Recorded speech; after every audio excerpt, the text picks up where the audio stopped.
how to fix multiple devices problem on Play Store, install on more devices. Hello everyone, welcome back to another video. In this video we're going to be talking about fixing multiple device problems on Play Store. Okay, so to fix issues like this, basically what you're going to want to do is you're going to go into managing your Google account. Now, basically multiple devices appear on your Google Play Store in the case that you've obviously logged in with the same Gmail on other devices. So what you can do to prevent that is you're gonna come over to people and sharing, and if you have any sharing devices, obviously you can start removing those.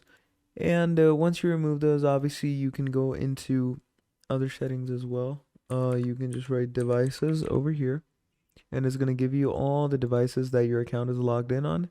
So as you can see, you have all these devices, so you can obviously go ahead to any one device. So let's say I have this device over here, and you can obviously sign out of this device to remove it. So yeah, that is how you can fix multiple devices problem on Play Store. Thank you for watching, and I'll see all of you next time. Goodbye.